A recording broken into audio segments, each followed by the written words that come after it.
पृथ्वीराज राजस्व का रचनाकार था। पृथ्वीराज राजस्व का रचनाकार कौन था? चंद्रवरदाई, हरिहर, नागचंद या फिर जयानक। पृथ्वीराज राजस्व का जो रचनाकार था वो चंद्रवरदाई था। तो जो हमारा ए नंबर ऑप्शन है एकदम सही हो जाएगा। पृथ्वीराज राजस्व का रचनाकार चंद्रवरदाई। अगला प्रश्न है कि शाकंभरी या सांभर के चौहान राज्य का संस्थापक कौन था? सांभर के चौहान राज्य का संस्थापक था वो वासुदेव था। शाकंभरी या फिर सांभर के चौहान राज्य का संस्थापक कौन था? वासुदेव था। अगला प्रश्न है कि राजस्थान में 1857 के विद्रोह की शुरुआत है वो कहाँ से हुई? राजस्थान में 1857 के विद्रोह की शुरुआत है वो नसीराबाद छावनी से हुई। तो जो हमारा ए नंबर ऑप्शन एकदम सही हो जाएगा कि राजस्थान में 1857 के विद्रोह की शुरुआत कहाँ से शुरू हुई? नसीराबाद से। अगला प्रश्न है कि राजस्थान में पत्रकारिता के भीष्म पितामह कौन है?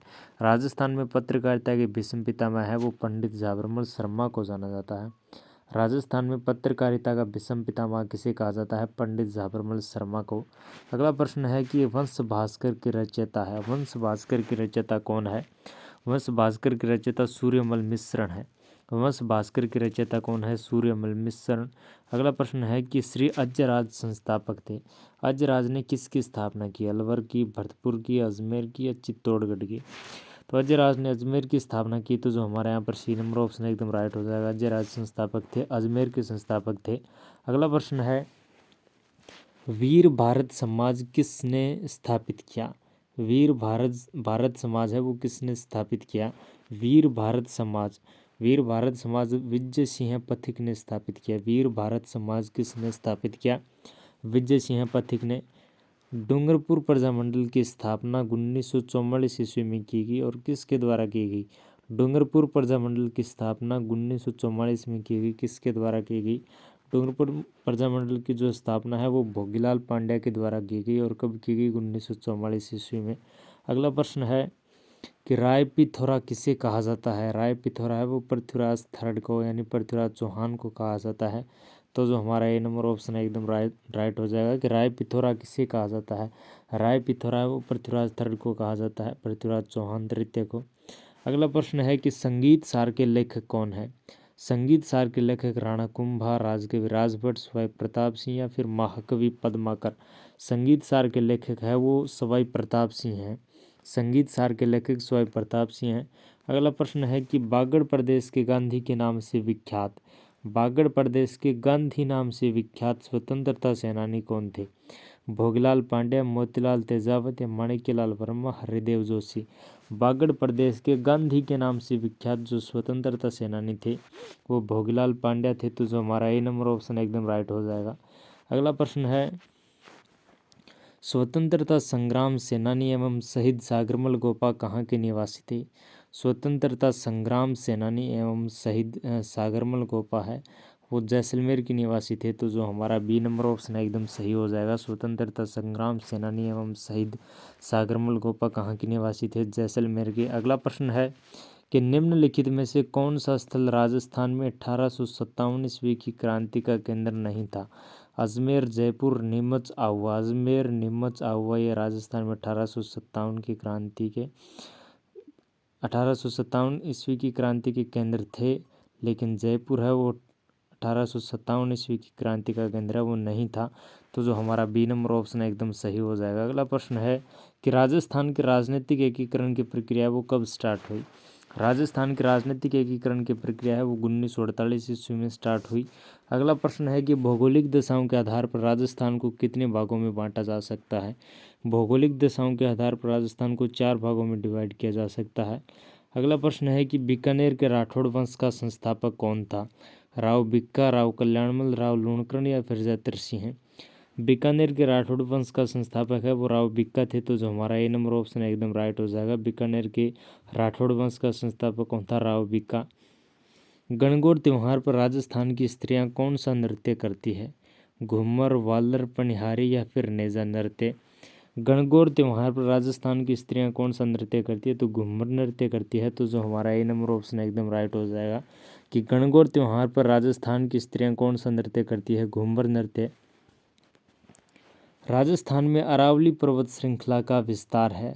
राजस्थान में अरावली पर्वत श्रृंखला का विस्तार है पश्चिम से पूर्व तक, दक्षिण पश्चिम से उत्तर पूर्व तक, दक्षिण पूर्व से उत्तर पश्चिम तक या उत्तर से दक्षिण तक।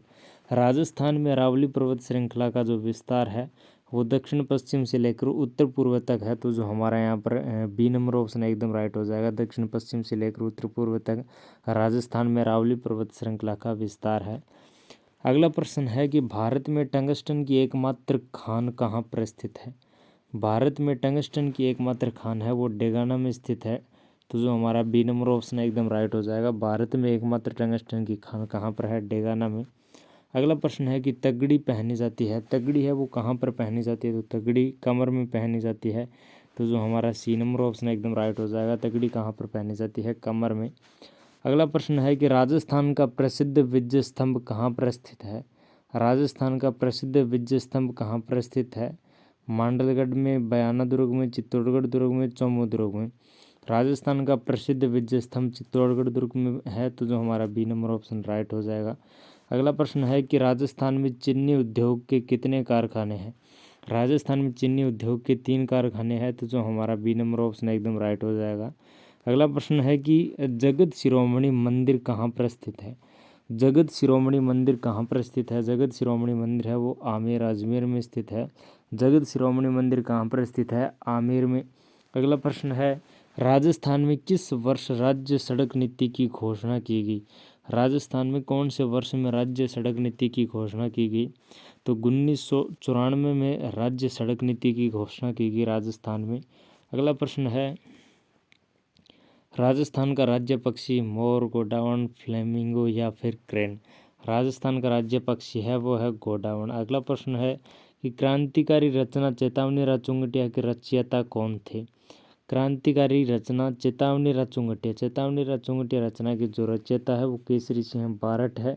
तो जो हमारा सी नंबर ऑप्शन एकदम राइट हो जाएगा। अगला प्रश्न है कि ढूंढाड़ के कछवाहा राज्य का संस्थापक कौन था। ढूंढाड़ के कछवाहा राज्य का संस्थापक कौन था, वासुदेव, हरिश्चंद्र, गोहिल या फिर दुल्हे राय।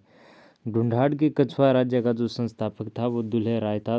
तो जो हमारे यहाँ पर डी नंबर ऑप्शन एकदम राइट हो जाएगा। अगला प्रश्न है कि राजस्थान का सर्वाधिक गर्म जिला कौन सा है। राजस्थान का सर्वाधिक गर्म जिला चूरू। तो जो हमारा डी नंबर ऑप्शन है वो एकदम राइट हो जाएगा। अगला प्रश्न है कि 2.5 दिन का झोंपड़ा कहाँ पर स्थित है। 2.5 दिन का झोंपड़ा अजमेर में स्थित है। तो जो हमारा ए नंबर ऑप्शन है वो एकदम सही हो जाएगा। जो 2.5 दिन का झोंपड़ा है वो कहाँ पर स्थित है, अजमेर में। अगला प्रश्न है कि वनस्थली विद्यापीठ की स्थापना किसने की थी। वनस्थली विद्यापीठ की स्थापना किसने की। वनस्थली विद्यापीठ की स्थापना है वो हीरालाल शास्त्री ने की। वनस्थली विद्यापीठ की स्थापना किसने की, हीरालाल शास्त्री ने। निम्न में से कौन सा क्षेत्र मीरा पुरस्कार से संबंधित है। साहित्यिक क्षेत्र, गायन क्षेत्र, चित्रण क्षेत्र या फिर हस्तशिल्प क्षेत्र। कौन सा क्षेत्र मीरा पुरस्कार से संबंधित है, तो मीरा पुरस्कार से संबंधित क्षेत्र है वो साहित्य क्षेत्र है। साहित्य क्षेत्र के अंतर्गत मीरा पुरस्कार से सम्मानित है वो किया जाता है। अगला प्रश्न है कि चित्तौड़गढ़ की स्थापना किस शासक ने की थी। बप्पा रावल ने, मानसिंह ने, चित्रांगद ने या फिर अशोक ने। चित्तौड़गढ़ की स्थापना है वो चित्रांगद ने की। तो जो हमारा यहाँ पर सी नंबर ऑप्शन है वो एकदम राइट हो जाएगा। चित्तौड़गढ़ की स्थापना किसने की, चित्रांगद ने। अगला प्रश्न है राणा प्रताप की छतरी कहाँ पर स्थित है। बांडोली में, चावंड में, जालोर में या फिर मंडौर में। राणा प्रताप की छतरी है वो बांडोली में है। तो जो हमारा ए नंबर ऑप्शन है वो एकदम राइट हो जाएगा। राणा प्रताप की छतरी कहाँ पर स्थित है, बांडोली में।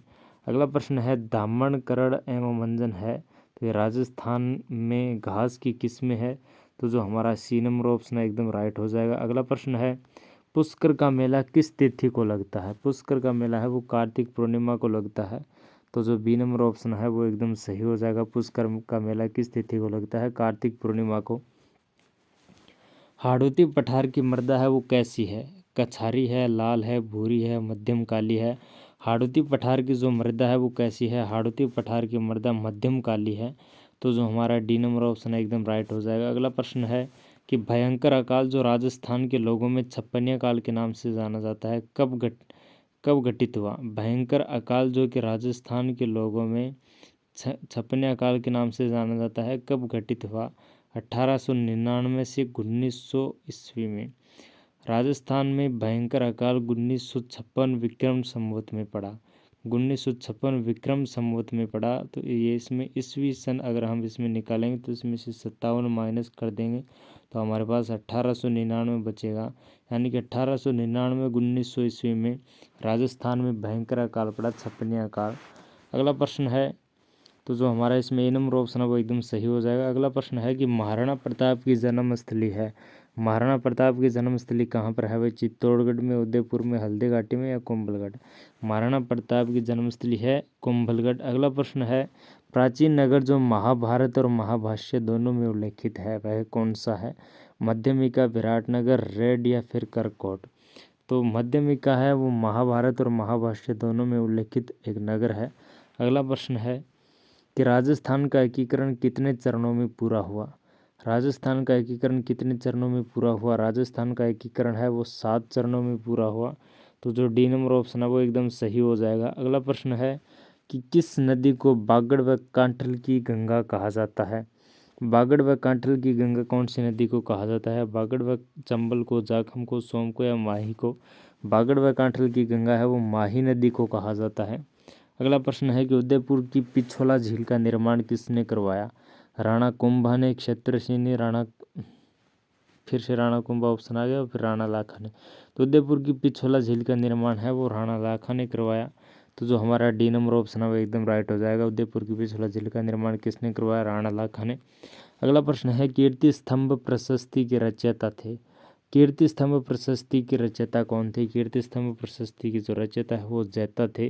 अगला प्रश्न है, अमृता देवी स्मृति पुरस्कार किसके लिए दिया जाता है? जिसके लिए दिया जाता है वह है वृक्षारोपण में श्रेष्ठ प्रयास करें उनके लिए, वन एवं वन्य जीव की सुरक्षा के लिए, वन सुरक्षा पर श्रेष्ठ साहित्य या फिर उद्यानों का सौंदर्यीकरण। अमृता देवी स्मृति पुरस्कार है वो वन एवं वन्य जीव की सुरक्षा के लिए दिया जाता है। तो जो हमारा बी नंबर ऑप्शन है वो एकदम राइट हो जाएगा।